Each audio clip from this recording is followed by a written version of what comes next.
L'Europe a trop emprunté pour les besoins de la guerre. Les États-Unis ont trop prêté. Et dès 1923, les premiers signes d'une crise financière se manifestent en Allemagne puis en Grande-Bretagne. Ces craquements annoncent le grand crack du mardi et du vendredi noir, en octobre 29, où la bourse de New York s'effondre. Une crise qui se déplace en Autriche puis en Allemagne. Crise de surproduction, crise de sous-consommation se conjuguent avec une montée gigantesque du chômage. En Allemagne, cela aboutit à la victoire du parti nazi, aux États-Unis à l'élection de Roosevelt, dont le New Deal promet une intervention accrue de l'État pour stimuler l'économie. Grands travaux et industries d'armement connaissent alors un... En Allemagne, les humiliations ressenties après le traité de Versailles, l'effondrement du mark en 1923 et surtout la crise de 1929-1932 ont abouti à la mise en cause de ceux qui avaient assuré la direction du pays depuis 1919, les chrétiens démocrates et les sociaux-démocrates, jugés, à tort ou à raison, responsables de la déchéance du pays. Le national-socialisme s'est présenté comme une organisation plus dynamique, luttant à la fois contre le communisme et contre les manias, qui pourtant le subventionnent, ce qui du reste importait peu aux millions de chômeurs que le parti pouvait ainsi entretenir. Ce parti nazi remporte alors de grands succès électoraux, et dès son arrivée au pouvoir, il entreprend des réformes spectaculaires et de grands travaux. De sorte que, saisis d'admiration, les Allemands veulent ignorer la répression et les persécutions qui... Dès les années 30, plusieurs conflits éclatent qui annoncent la Seconde Guerre mondiale. Le premier d'entre eux est l'occupation de la Mandchourie par les Japonais, au nord-est de la Chine, en 1931. Ces Japonais continuent sur leur lancée en 1937, en déclarant la guerre à la Chine puis en occupant de vastes portions de son territoire. En 1936, Hitler remilitarise la Rhénanie au mépris du traité de Versailles. En Afrique, Mussolini entreprend la conquête de l'Éthiopie depuis ses colonies d'Érythrée et de Somalie, tandis que les Italiens annexent également l'Albanie à leur empire. Mais c'est en Espagne, de 1936 à 1939, que se déroule un conflit terrible qui, par bien des aspects, préfigure la guerre mondiale à venir. Les forces fascistes et l'armée se soulèvent contre le gouvernement républicain soutenu par la gauche. Le monde entier a pendant 4 ans les yeux rivés sur l'Espagne. Mais au final, la droite espagnole remporte la guerre civile, le fascisme semble partout triompher, la Seconde Guerre mondiale peut commencer. En 1938, les accords de Munich incarnent et concluent la politique de poltron pratiquée par l'Angleterre et la France vis-à-vis de l'axe Rome-Berlin. On y accepte le démantèlement de la Tchécoslovaquie, dont la fidélité envers les vainqueurs de 14-18 ne s'était jamais démentie. Déjà en 1936, lors de la remilitarisation de la Rhénanie par Hitler, les Franco-Anglais avaient eu peur de réagir par la force, par peur de déclencher une guerre pour éviter la guerre. En 1937, alors que l'Axe aide Franco, Blum n'aide pas les républicains espagnols, il craint déclencher une guerre civile en France. Sans réaction lors de l'Anschluss de l'Autriche, Daladier et Chamberlain abandonnent Beneš, le Tchèque, qui doit céder au Reich, le pays des Sudètes.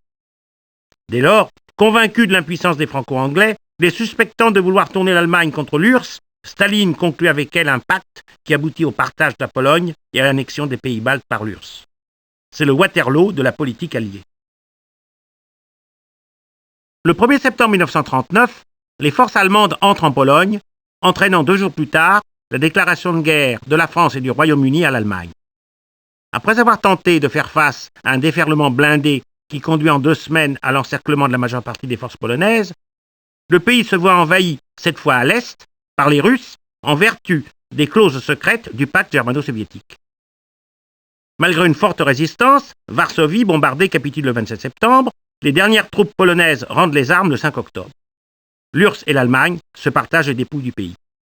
Côté allemand, le statut des territoires occupés varie entre l'annexion au Reich et la mise en place d'une nouvelle entité, le gouvernement général, qui, sous la férule de Hans Frank, va subir une occupation impitoyable. Une fois la France vaincue en juin 1940, personne n'imagine que l'Angleterre peut résister à la puissance allemande. Elle aura le cou tordu comme un poulet, dit le général Weygand. Or, de juillet à octobre 1940, la Royal Air Force gagne la première grande bataille de l'histoire livrée entre aviation. Cette victoire est due au courage des pilotes, à la détermination que leur communique Churchill et à une utilisation habile du radar. La disproportion entre la taille de l'événement, il fit moins de 500 tués côté britannique et ne mit aux prises en tout que 3000 appareils, et sa portée dans l'histoire est considérable. Car cet échec de Göring et de la Luftwaffe oblige l'Allemagne à abandonner son plan de débarquement en Grande-Bretagne et remet en cause le sort de la guerre. Pour se venger, les Allemands détruisent Coventry. Dans les 7 mois qui suivent Pearl Harbor, l'avance japonaise dans le Pacifique est enrayée. Dès le mois de mai 1942, la marine japonaise subit une première défaite stratégique dans la mer de Corail, un coup d'arrêt dans son avance vers l'Australie. Puis, les Japonais subissent une défaite encore plus importante à Midway, dans le Pacifique central. Mais le principal revers japonais est celui de Guadalcanal. Terrestre, aérienne et navale tout à la fois, cette terrible bataille dure 7 mois, d'août 1942 à février 1943. Certains historiens n'hésitent pas à la surnommer le Stalingrad du Pacifique. Et de fait, elle se déroule quasiment en même temps. Cependant, sur le territoire des États-Unis, une autre bataille est engagée, celle de la production. L'énorme machine industrielle américaine, la plus importante du monde, est mise en branle, et rien ne pourra plus l'arrêter. Depuis Guadalcanal, grand tournant de la guerre du Pacifique, l'initiative stratégique est revenue dans le camp américain. Les Alliés ont mis fin à l'avancée japonaise, en particulier en Nouvelle-Guinée. Ils progressent dans les îles Salomon, tandis qu'un second grand axe d'offensive se dessine dans le Pacifique central. Là, sous la direction de l'amiral Nimitz, les Américains avancent par bonds, s'emparant d'abord des îles Gilbert, puis Marshall. Enfin, une grande bataille aéronavale se déroule en prélude au débarquement dans les Mariannes à l'été 1944. Avec la conquête de cet archipel, le dispositif américain s'avance profondément à l'intérieur de celui des Japonais. Il ne reste plus qu'à s'emparer de Iwo Jima et de Okinawa pour pouvoir frapper au cœur de la forteresse nippone. L'étape suivante est la libération des Philippines, mais alors le centre de gravité des combats dans le Pacifique repasse sur le théâtre sud-ouest sous la direction du général. La grande offensive de Zhukov démarre le 15 mars et vise les Carpates. Tout le front allemand cède. Et à gauche, Koniev traverse le Boug puis le Dniestre. Les Roumains sont les plus atteints. Pour garder la Crimée, Hitler les abandonne et bientôt une révolution de palais éclate à Bucarest, également bombardée par les Alliés. Le roi Michel gère un retournement complet de la situation qui lui permet de déclarer la guerre à l'Allemagne et de reprendre la Transylvanie aux Hongrois à l'été 1944. Le retournement des Hongrois est lui beaucoup plus difficile. Hitler a percé leur jeu et Horthy est arrêté. Un gouvernement des croix fléchées le remplace. Les Soviétiques suscitent alors la création d'un gouvernement Miklos du type de celui des Polonais à Lublin. Il s'insurge lui aussi contre les Allemands. Simultanément, la Slovaquie se soulève, la Bulgarie retire ses troupes de Grèce et demande un armistice aux Russes, avec lesquels pourtant il n'était pas en guerre. Puis la Bulgarie déclare la guerre aux Allemands. Entre-temps, la Finlande a obtenu un armistice, elle aussi, grâce à l'intercession américaine. Et là, Staline s'est montré d'une particulière mansuétude. La guerre a été déclarée, la Pologne envahie et vaincue en 3 semaines. Or, à l'ouest, les armées françaises n'ont pas bougé pour les soulager. Le général Gamelin veut concentrer ses troupes dans la tranquillité et riposter plus tard dans les Balkans. Daladier espère qu'en temporisant ainsi, une négociation est encore possible avec les Allemands. Français et Anglais entrent ainsi en guerre à reculons. Drôle de guerre, a-t-on dit, où l'on craint surtout les bombardements aériens. Mais que l'URSS attaque la Finlande et alors l'opinion se déchaîne, préparant l'expédition de Norvège pour la soutenir et qui changera de but plus tard. Les Allemands ont pris d'ailleurs les alliés de vitesse, débarquant en Norvège, comme au Danemark, et les Anglo-Français découvrent alors la supériorité de la Luftwaffe sur la Home Fleet. Depuis cette invasion, les Alliés ne réussissent à conserver de ces 2 derniers pays, et pour un temps seulement, que la ville de Narvik. Mais cette fois, la Deuxième Guerre mondiale a vraiment commencé.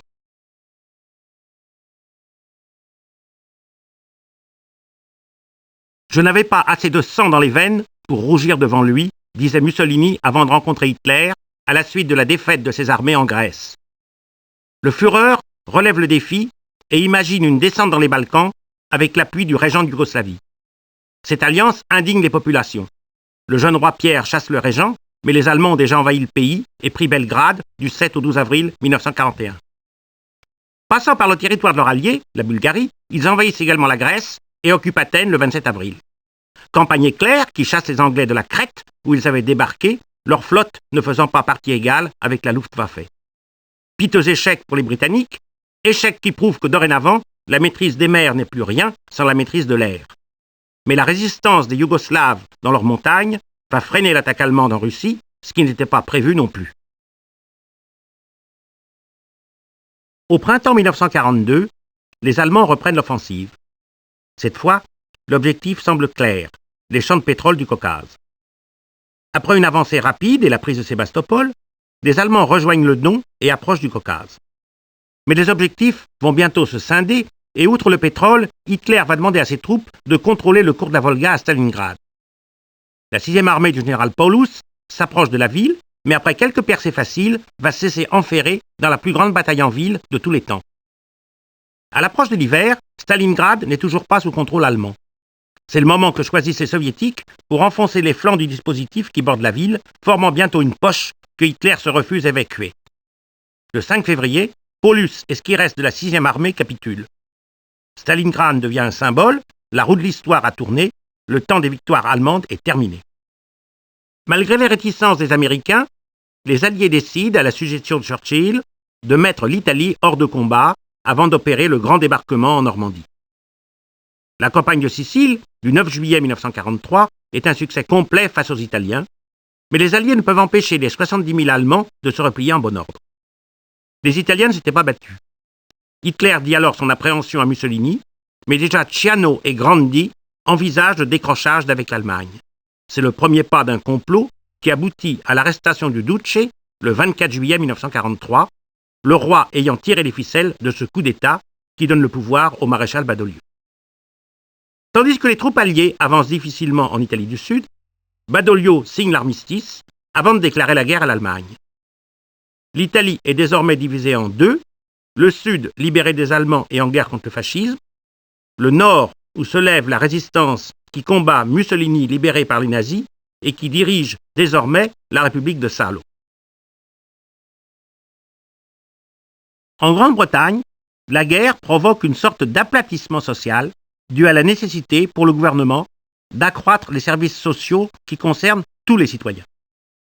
L'évacuation des civils, à cause des bombardements, révèle le sous-équipement du pays en hôpitaux, la sous-alimentation d'un grand nombre d'enfants.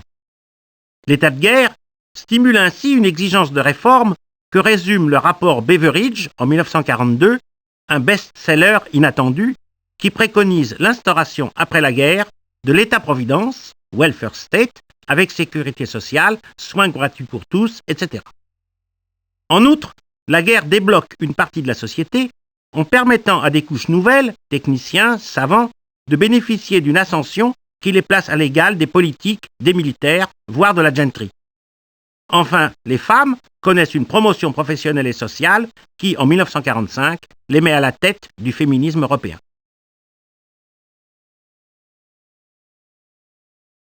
Au début de la guerre dans le Pacifique, le conflit sino-japonais est demeuré assez statique.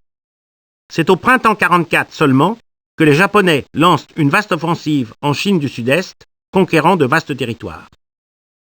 Le sort de la Birmanie aussi demeure longtemps indécis au long de cette guerre. Des offensives alliées échouent en 1942 et en 1943, les Japonais, à leur tour, échouent en 1944 pour conquérir tout ce pays. Il faut attendre 1945 pour voir l'armée nippone enfin refluer. Cependant, c'est aux Philippines que se déroule une des campagnes les plus importantes de la guerre. Après la bataille navale de Leyte, en octobre 1944, plus grande bataille navale de tous les temps, qui voit l'écrasement définitif de la marine impériale, les Américains débarquent dans l'archipel philippin et mettent de longs mois à libérer la capitale. Manille est, avec Varsovie, une des villes les plus détruites de l'histoire de la guerre. La société américaine a construit l'économie la plus puissante du monde grâce à la guerre. Dans l'agriculture, la dépression n'est plus qu'un mauvais souvenir. Les revenus des agriculteurs ayant doublé en 4 ans. L'industrie connaît un renouvellement dû aux besoins de la guerre qui a développé la recherche grâce à la Fondation Rockefeller. La technologie et les meilleurs revenus stimulent la fabrication en masse de nouveaux produits. Réfrigérateurs, machines à laver, nylon. Les centres nerveux du pays se multiplient et à la Nouvelle-Angleterre s'ajoutent désormais la Californie et le Texas. Mais cette explosion secrète des violences sociales qui font apparaître à la fois les dangers du big business et ceux du big labour. Les femmes, de leur côté, sont, comme on dit, remises à leur place, même si leurs progrès dans la société sont reconnus. le cinéaste Elia Kazan montrera bientôt ces aspects troubles de la société américaine, une fois passée l'heure des retrouvailles au foyer. Alors que la guerre 14-18 a profondément modifié la place des femmes dans la société, où elles ont montré qu'elles pouvaient, au travail, remplacer les hommes, la Seconde Guerre mondiale a des effets différents. Certes, en Union soviétique comme en Grande-Bretagne, politiquement stable, on retrouve le même transfert d'activité, mais qui n'est pas suivi d'un mouvement féministe comme dans l'Europe des années 20. L'idéologie de la femme au foyer l'emporte dans les pays fascistes et sous Pétain. Par contre-coup, et par patriotisme aussi, les femmes jouent un rôle important dans la résistance à l'occupant, en France notamment. À la Libération, De Gaulle reconnaît le droit de vote aux femmes, comblant un retard par rapport aux pays protestants. Les nécessités de la guerre provoquent une centralisation de l'économie dans laquelle l'intervention de l'État est primordiale. En Union soviétique, bien sûr, mais aussi aux États-Unis, où le New Deal a déjà habitué les Américains à ce rôle. En Allemagne, Albert Speer doit contrer les intérêts souvent divergents des hiérarques du régime. Pour le Reich, le pillage systématique des pays occupés est une ressource économique essentielle. Leur potentiel industriel tourne désormais au profit de l'Allemagne, matières premières et main-d'œuvre sont ainsi importés à bon compte. Pour les Alliés, les territoires demeurés libres, États-Unis ou Sibérie, prennent une importance vitale en produisant du matériel à un rythme effréné. La machine de guerre américaine opère une gigantesque transfusion de produits manufacturés et de matières premières en direction du Royaume-Uni, puis du reste de l'Europe, après les débarquements de 1943-1944. Mais jusqu'à cette date, l'Union soviétique a dû s'armer toute seule. Durant la guerre, un dilemme se pose aux peuples colonisés. Doivent-ils, comme l'élan du cœur les y pousse, aider à la victoire de l'Allemagne pour les libérer du colonisateur, anglais ou français? C'est ce que pense Chandra Bose en Inde, Salah Ben Youssef en Tunisie, le grand mufti de Jérusalem. Ou bien doivent-ils envisager que la participation des États-Unis à la guerre, le respect de la charte de l'Atlantique, doivent assurer leur indépendance aux peuples qui sont du côté des démocraties? C'est ce que pensent Habib Bourguiba, Nehru, Gandhi, le sultan du Maroc, Ferhat Abbas en Algérie. En Afrique noire, c'est le loyalisme envers la métropole qui l'emporte. Au Vietnam, avec Ho Chi Minh, c'est la lutte aux côtés de l'URSS et des Alliés contre le fascisme allemand et japonais. Dès octobre 1944, le commandement américain décide de s'emparer des îles de Iwo Jima et Okinawa au sud du Japon. Iwo Jima est destiné à servir d'aérodrome de départ aux forteresses volantes allant bombarder le pays. Et Okinawa doit servir de tremplin à une éventuelle opération de débarquement à grande échelle sur l'archipel japonais. Les forces américaines débarquent à Iwo Jima le 19 février 1945. Elles mettent 5 semaines à conquérir cet îlot. Le débarquement à Okinawa a lieu le 26 mars, la conquête s'achevant le 30 juin. Dans les deux cas, la résistance japonaise est acharnée et les pertes des deux camps aussi sont terrifiantes. Mais le cœur de l'archipel japonais est maintenant entièrement à portée de la puissance de feu américaine, Tokyo est en partie rasé. Le sort de l'Empire du Soleil Levant semble scellé et le désespoir commence à envahir les esprits nippons. À Okinawa, on a vu pour la première fois apparaître les avions suicides, les kamikazes. La stratégie de la défense offensive a fait perdre à l'URSS, en 4 mois, la moitié de sa production en charbon-acier et un tiers de ses terres arables. Pourtant, en 1942, l'URSS produit plus d'armes qu'en 1940 parce que le régime a réussi à transplanter, au-delà de la Volga et de l'Oural, les 3/4 de sa capacité productive. Mais si la production d'armes ne cesse de s'accroître, le reste de la production s'est effondré. Par ailleurs, les femmes ont pris la relève des hommes dans les kolkhozes et les usines, et elles donnent jusqu'à 350 jours de travail dans l'année. Comme une plus grande liberté règne, elles peuvent vendre les produits récoltés isolément, sans passer par la réglementation traditionnelle. Enfin, l'aide américaine intervient, à la fin de la guerre, qui joue plus par la livraison de vivres et de jeeps que d'armement. L'effort accompli par les soviétiques a constitué le plus grand succès du régime. Il est dû à Kaganovitch et à Kosygin qui ont su gérer ce grand transfert économique.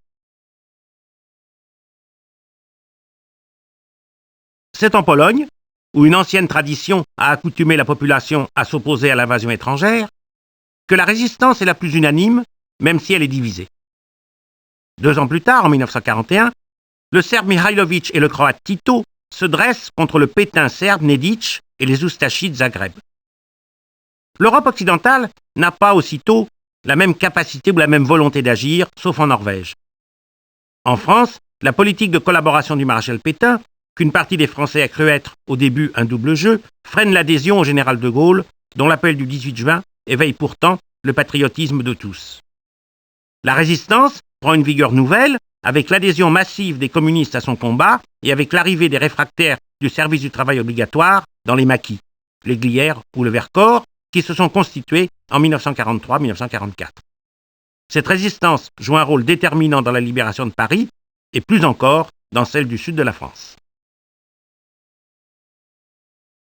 Issu de la défaite, né de l'armistice, le régime de Vichy reçoit les pleins pouvoirs d'une majorité de l'Assemblée nationale.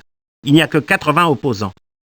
Pétain et Laval croient immédiate et inéluctable la défaite de l'Angleterre. Ils choisissent la collaboration avec l'Allemagne pour instituer un ordre nouveau, conforme au goût du vainqueur, qui était en partie les leurs, et ainsi acquérir ses bonnes grâces avant la conclusion de la paix. Cette erreur de diagnostic conduit le régime à collaborer toujours plus et avec cœur, puisque l'Allemagne combat le bolchevisme. Il persécute aussi les juifs et les francs-maçons, les républicains et les parlementaires, également haïs, les communistes et les institutions, responsables, selon ce régime, du désordre moral. Vichy institue la Révolution nationale, sorte de régime corporatiste et moralisateur, dont la devise est « Travail, famille, patrie ». Pour résister aux exigences de l'Allemagne, de plus en plus pressantes, il compte sur sa flotte et ses colonies. Mais De Gaulle rogne celle-ci, gagnant à lui l'Afrique équatoriale française, et Pétain perd ce qu'il en reste, ainsi que la flotte qui s'aborde lorsqu'après le débarquement allié en Afrique du Nord, Hitler occupe la zone libre. Les dernières forces du régime, qui se fascisent avec Darnan à la tête de la milice, servent à réprimer la résistance qui s'est développée dans les maquis depuis la promulgation du STO et le départ forcé des travailleurs en Allemagne. Lors du débarquement de juin 1944, le régime de Vichy n'est plus que l'ombre de lui-même, recommandant l'attentisme, alors que depuis 1940, de nombreux Français attendent de lui un sursaut. Pétain finit prisonnier, emmené par les Allemands à Sigmaringen. Si les Alliés prévoient très tôt le problème des réfugiés, inhérent à toute guerre, ils ne s'imaginent pas son ampleur. À la fin de la guerre, dans l'Europe dévastée et exsangue, errent plus de 11 millions de personnes. Le territoire de l'ancien Reich brasse prisonniers de guerre, survivants hébétés des camps de concentration, travailleurs esclaves importés par l'industrie de toute l'Europe, qu'il faut nourrir, soigner, rapatrier. S'y ajoutent les Allemands de souche qui vivent dans des régions réclamées et occupées par les nazis en 1939, tels le pays des Sudètes ou la Silésie. Ces Allemands fuient l'avance de l'armée rouge vers Berlin. Ou bien ils sont chassés par ceux, polonais ou tchécoslovaques, qui leur reprochent d'avoir accueilli Hitler à bras ouverts. Pour certains, tels les prisonniers russes, le retour au pays sera amer. Staline ne leur pardonnera pas de s'être rendus et ils iront en Sibérie rejoindre des prisonniers de guerre allemands qui... Dès 1924, Hitler avait dévoilé dans Mein Kampf une idéologie basée sur la haine raciale envers les Juifs. Elle s'exprime dans un processus ensuite d'exclusion, de violence, puis d'extermination des populations juives. Les nazis commencent les tueries en masse avec l'invasion de l'URSS, 800 000 juifs étant exécutés par les Einsatzgruppen, troupes spéciales opérant sur les arrières de l'armée allemande. Le 20 janvier 1942, à Wannsee, une conférence secrète réunit autour de Heydrich de nombreux responsables nazis, des hauts fonctionnaires, des militaires. Ils y organisent ce qui sera le massacre systématique des Juifs et des Tziganes dans les camps d'extermination. Dès lors, et jusqu'aux dernières semaines de la guerre, les populations juives de toute l'Europe occupée sont déportées vers les chambres à gaz. Malgré la révolte du ghetto de Varsovie et celle des détenus de Treblinka ou Sobibor, près de 6 millions périssent sans que les gouvernements alliés, pourtant informés, n'entreprennent d'actions d'envergure pour interrompre le processus de destruction. Le 22 juin 1941, 157 divisions pénètrent en territoire soviétique. Staline et ses troupes, surpris, opposent une défense désespérée qui va conduire, au fil de la progression allemande, à la formation de gigantesques poches. Alternant retraite et coups d'arrêt, comme à Smolensk, les soviétiques parviennent à retenir la Wehrmacht, mais ils ne la stoppent pas, et au prix d'énormes pertes. Le vertige provoqué par la taille du territoire qui s'offre à eux trouble cependant la vision des Allemands et la netteté des objectifs qu'ils s'étaient fixés.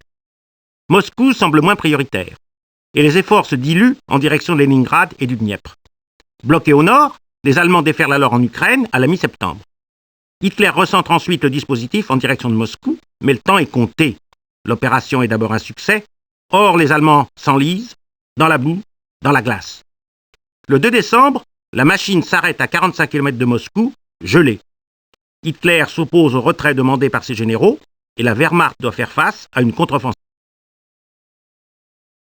En 1940 et 1941, après s'être rapidement emparés des colonies italiennes d'Afrique orientale, les Britanniques doivent faire face à une offensive des armées du Duce en Égypte depuis la Libye. Cette attaque est très vite repoussée et les forces italiennes doivent battre en retraite au point d'être à deux doigts de perdre entièrement pied en Afrique. Mais un retournement de situation intervient au printemps 1941 avec l'arrivée d'une force blindée allemande, l'Afrika Korps du général Rommel. Ce dernier réussit à repousser les troupes britanniques et du Commonwealth et pendant un an, offensive et contre-offensive se succèdent le long de la côte égypto-libyenne jusqu'à ce que le coup d'arrêt final soit porté par les Britanniques à la bataille d'El Alamein en Égypte. Elle est gagnée par le général Montgomery sur les forces de Rommel. Dès lors, les forces de l'Axe n'ont plus d'autre choix que de reculer jusqu'en Tunisie.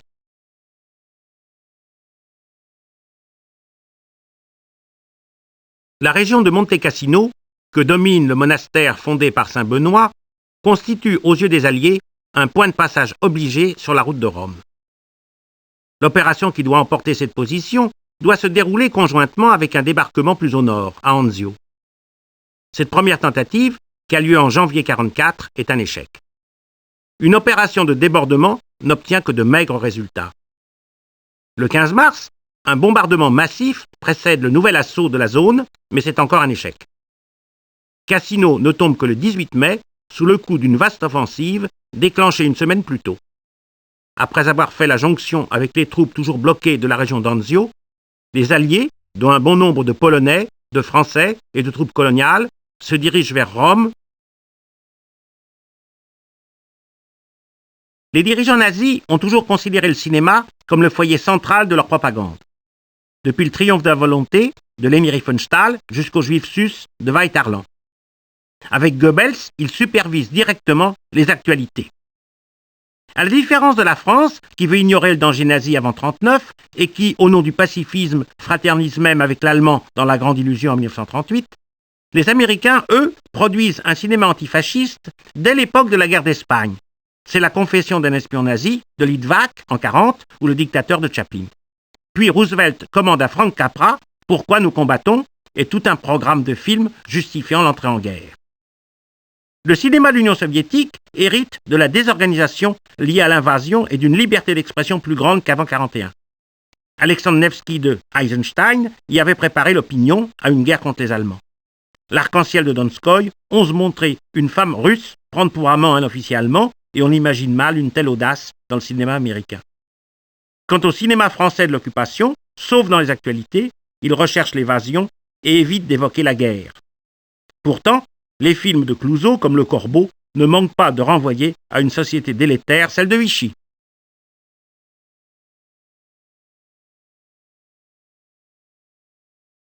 « 10 mai 1940. Assaillis par une trompe de chars et de parachutistes comme l'histoire n'en avait jamais connu, la Hollande et la Belgique plient au premier assaut, mais non sans résistance. Sachant la supériorité allemande en plaine, les stratèges rappellent au général Gamelin les dangers d'une entrée en Belgique pour se porter au secours de nos alliés. Mais après tant de recul et de reculades depuis 1936, les forces françaises ne peuvent pas ne pas passer à l'action. C'est leur perte, car les Allemands percent dans les Ardennes, enfermant les forces françaises comme dans une nasse. Le 14, tout est joué, et les panzers allemands, appuyés par les Stuka, s'ouvrent la route de Paris. Ils avaient contraint les Alliés à un embarquement tragique à Dunkerque. Mais ce répit n'a fait que retarder l'issue, car les forces françaises décimées ne peuvent résister ni sur la Somme, ni sur la Seine, ni sur la Loire, et la ligne Maginot, qui s'arrête à la frontière belge, n'a donc servi à rien. Malgré Paul Reynaud, qui veut continuer la guerre à partir d'Afrique du Nord, le nouveau généralissime Weygand, soutenu par Pétain, exige l'armistice, et le 18 juin depuis Londres, l'irrésistible Charles de Gaulle appelle de son côté à la continuation de la guerre. Après plusieurs années de tensions en Asie et dans le Pacifique, le Japon ne peut qu'aller à l'affrontement avec les États-Unis. C'est chose faite le 7 décembre 1941 au matin, lorsque plusieurs vagues d'avions japonais attaquent par surprise la flotte américaine au mouillage à Pearl Harbor dans les îles Hawaï. Dans les jours et les semaines qui suivent, les forces japonaises s'emparent de Hong Kong, de la Malaisie, de Singapour, de Guam, des Philippines et des Indes néerlandaises. Elles pénètrent également en Birmanie et en Indochine française, tandis que les flottes britanniques et néerlandaises d'Extrême-Orient sont détruites. De même, la marine japonaise progresse en Nouvelle-Guinée, en direction de l'Australie, et effectue un raid sur Ceylan, menaçant ainsi l'océan Indien. Cette attaque amène les Britanniques à s'emparer de Madagascar, possession vichiste. En quelques mois, le Japon est passé maître de zones et de richesses immenses en Asie et dans le Pacifique. L'opération Torche débute le 8 novembre 1942.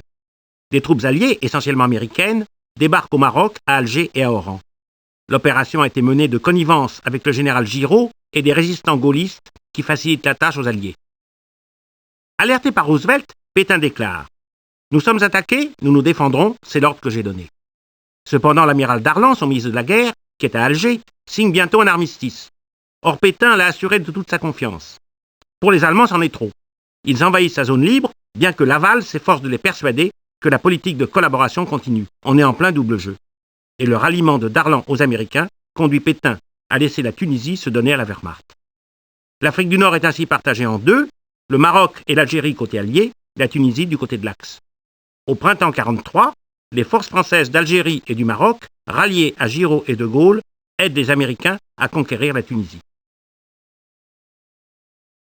Après le déblocage de Leningrad au début de l'année, l'été et l'automne 1944 voient une accélération de la poussée soviétique et la libération totale de son territoire. Au centre, l'opération Bagration, lancée le 23 juin, entraîne l'effondrement du dispositif central allemand et amène en 5 semaines les Russes de Biélorussie jusqu'aux portes de Varsovie. Au sud, 2 opérations successives, entre la mi-juin et la fin août, libèrent les territoires soviétiques et permettent de faire sortir la Roumanie du camp de l'Axe. Au nord, la résistance est plus acharnée en raison de la proximité de la Prusse orientale qu'il convient de défendre à tout prix. Cette réaction viscérale provoque la formation de la poche de Courlande à partir de la fin septembre, qui tiendra jusqu'à la capitulation de l'Allemagne. Alors que Patton, en France, approche à grands pas de l'Allemagne, Montgomery dresse un plan visant à prendre pied sur la rive droite du Rhin, en Hollande. C'est Market Garden, une vaste opération aéroportée, qui doit être relevée par l'avancée des troupes terrestres situées au nord de la Belgique. Le 17 septembre, plusieurs divisions américaines de parachutistes et une britannique sautent sur Nimègue, Eindhoven et Arnhem. Mais les retards dans la progression terrestre obligent les Britanniques à se replier sans succès après de terribles pertes. Cet échec décide les Allemands à opérer une contre-offensive dans les Ardennes pour reprendre Anvers aux Alliés, les priver de ce port, couper en deux leur dispositif, comme en 1940. Mais la résistance des parachutistes américains à Bastogne et une audacieuse manœuvre de Patton bloquent l'avancée des Allemands. Alors que la bataille des Ardennes n'est pas encore terminée, les Soviétiques déclenchent le 12 janvier une offensive qui va les amener, moins de 3 semaines plus tard, à une 60aine de kilomètres de Berlin. Pendant ce temps, les Occidentaux traversent le Rhin et progressent rapidement, bousculant des troupes allemandes démoralisées et qui préfèrent une captivité américaine que soviétique. Le 16 avril, le rouleau compresseur soviétique reprend son avancée. Le 21, les troupes russes abordent Berlin. Le 25, l'encerclement est consommé et la jonction est faite avec les Américains à Targau sur l'Elbe. Le 29, le Reich se réduit au quartier des ministères et le 30 avril, Hitler se suicide. L'amiral Dönitz prend alors sa relève, mais moins d'une semaine plus tard, le Reich capitulait. Dans les derniers mois de la guerre, le Japon est exsangue et asphyxié. Sa marine de commerce est détruite. Ses villes rasées les unes après les autres par l'invasion américaine. L'Empire en partie perdu. Il reste aux Alliés à porter le coup de grâce. Tout d'abord, ils pensent à débarquer dans l'archipel nippon, puis se ravisent. Le coût en hommes serait trop grand.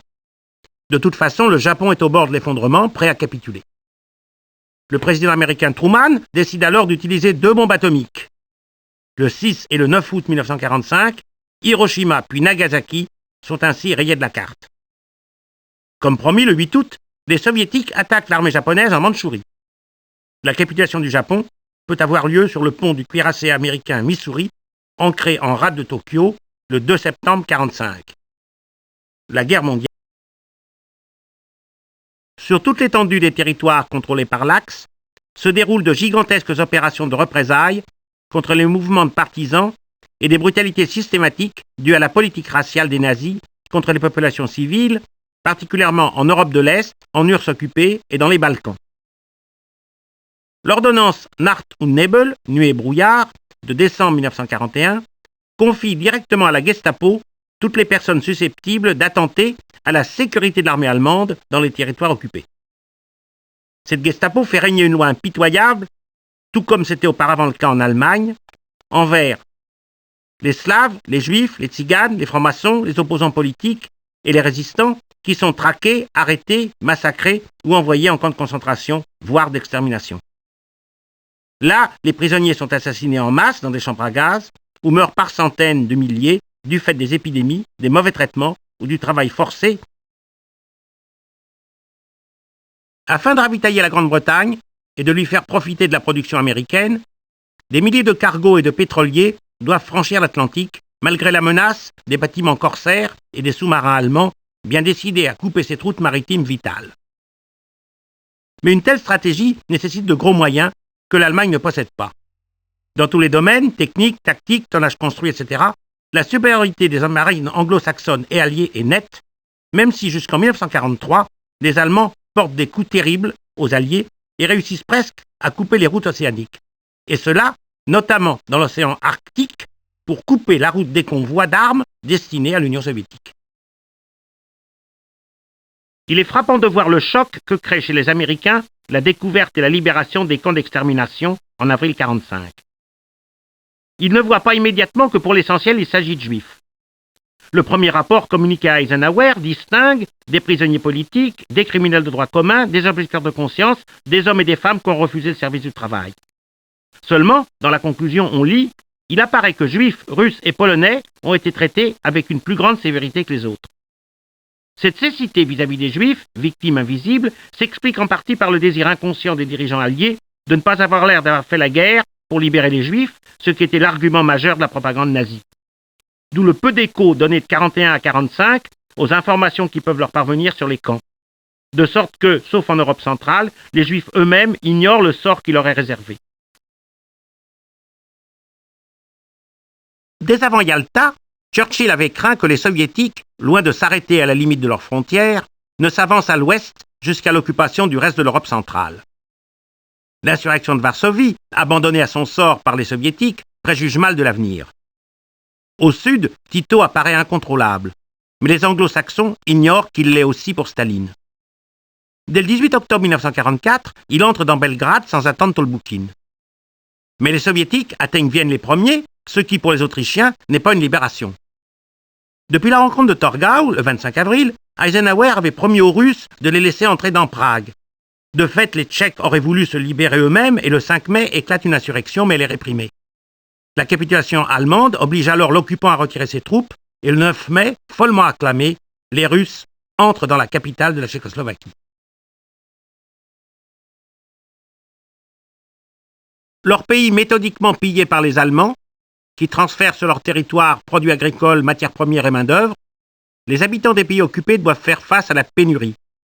Tickets de rationnement et files d'attente interminables sont le lot quotidien. Rutabaga et topinambour envahissent les assiettes. La viande est rare et chère. Les vélos tiennent le haut du pavé d'où les voitures ont disparu faute d'essence. Mais tous ne sont pas égaux devant les restrictions. La vie est plus difficile en ville que dans les campagnes et quelques belles fortunes s'édifient sur le marché noir. À l'Est, où l'idéologie nazie voit la mort des peuples entiers considérés comme inférieurs, la famine décime civils et prisonniers. Avant d'être promis à l'extermination, les habitants du ghetto de Varsovie meurent d'abord de faim, de froid, de typhus. 600 000 civils trouvent la mort dans Leningrad assiégé, qu'Hitler s'est juré de détruire. En Grèce, en 1941-1942, la famine a tué plus de 300 000 personnes. Pour avoir appelé à la subordination de son pays au Reich nazi, le Norvégien Quisling a donné son nom générique à la collaboration. Il y a ainsi des Quisling en Belgique, de Grelle, aux Pays-Bas, Moussert, En France, Doriot, D.A. La collaboration de l'État menée par Vichy diffère de la précédente en ce qu'elle n'est pas censée adhérer à l'idéologie du vainqueur, même si ses pratiques s'en rapprochent. Et Vichy ne va pas jusqu'à déclarer la guerre aux anglo-saxons ou à l'URSS. Là figure aussi la différence avec ces pays qui collaborent avec le Reich pour acquérir ou consolider leur indépendance, Croatie, Slovaquie. Les nationalistes ukrainiens ou le russe Vlasov collaborent également pour obtenir l'indépendance ou abattre le communisme. L'adhésion est effective, par contre, pour une bonne partie des populations de la Hongrie, où le régime de Horthy est si proche du fascisme. En Slovaquie, où pourtant le gouvernement de Monseigneur Tiso est finalement combattu. En Croatie, où une partie de la population rejette le régime Ustashi d'Ante Pavelić. Le 6 juin 1944, enfin, le second front, tant réclamé par Staline, s'ouvre en Europe occidentale avec le débarquement sur les côtes de Normandie de la plus formidable armada de l'histoire. 8 divisions alliées, dont 3 divisions parachutistes, transportées, escortées et soutenues par plusieurs milliers de navires et d'avions de tout type, prennent pied sur le sol de France. Jusqu'à la fin du mois de juillet, la tête de pont alliée se consolide, mais ne s'agrandit que lentement. Le seul véritable succès est la libération de la péninsule du Cotentin et de Cherbourg, tandis qu'à l'est, devant Caen, Britanniques et Canadiens piétinent. La percée et son exploitation n'interviennent qu'à partir du 25 juillet avec l'opération Cobra. Les forces américaines déferlent alors sur la Bretagne et tout l'ouest de la France, puis remontent en un large mouvement tournant qui enveloppe les armées allemandes et brise leur contre-attaque. La route de Paris est ouverte.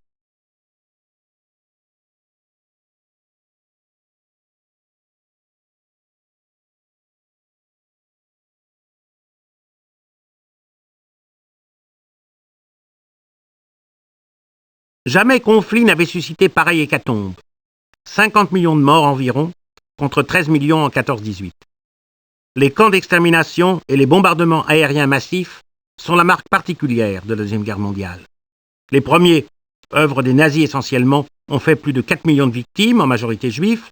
Les seconds, en réponse à la coventrisation de la Grande-Bretagne, ont atteint des villes allemandes entières, comme Cologne ou Dresde, puis les villes japonaises, quand la guerre a tourné à l'avantage des Américains dans le Pacifique. Avant les bombes atomiques lancées sur Hiroshima et Nagasaki, les bombardements de Tokyo et d'autres villes ont fait plus de 1 million de victimes. Les pertes militaires les plus fortes sont celles de l'URSS, 5 à 6 millions d'hommes, et c'est l'URSS aussi qui a connu le plus de pertes civiles, 18 millions au total, 14% de la population. La Pologne est proportionnellement la plus touchée, avec 1/5 de sa population exterminée. Puis la Yougoslavie, avec 10%, civils et militaires réunis. Les destructions ont atteint l'Allemagne plus en surface qu'en profondeur. Son économie peut ainsi renaître après 1945. Bien d'autres pays, en fait, ont été plus touchés qu'elle, au moins en proportion. Ainsi, les côtes françaises, le réseau de communication en Grèce, qui ont été complètement détruits. Au bout de 2 mois d'une bataille acharnée en Normandie, les Alliés percent enfin le dispositif allemand et progressent rapidement. Le 25 août 1944, la 2e division blindée du général Leclerc libère Paris, soutenue par les Américains et les Parisiens. Auparavant, le 15 août, une autre force alliée a débarqué à Fréjus. Aidée par les maquis de Provence et des Alpes, elle remonte la vallée du Rhône et effectue, à la mi-septembre, sa jonction avec les troupes venues de Normandie. Il reste alors à livrer de durs combats pour reconquérir les Vosges, la Lorraine et l'Alsace. Strasbourg est finalement libérée le 23 novembre 1944 par les troupes du général Leclerc. Le serment de Kufra a été tenu. Le régime nazi avait entrepris de liquider la classe dirigeante ancienne et d'instaurer un État plébéien et militarisé. Les SS étaient à la pointe de ce projet, mais les nécessités de la guerre les ont obligés à surseoir à sa complète réalisation. La révolution sociale qui a eu lieu a été en fait très différente de ce qu'on attendait, et elle est la conséquence des reculs à l'Est, de la défaite. Les réfugiés ont été dispersés dans le reste du pays, de sorte que, protestants pour la plupart, ils ont été insérés dans des provinces catholiques, ce qui a abouti à l'homogénéisation du pays. En outre, les destructions, puis la restauration de l'économie, ont abouti à la naissance d'un capitalisme de type classique. Industriels et technocrates ont imprimé désormais à la Nouvelle-Allemagne des valeurs de consommation individualistes et qui étaient sans rapport avec la vision que les Allemands avaient de la guerre ou de ses objectifs.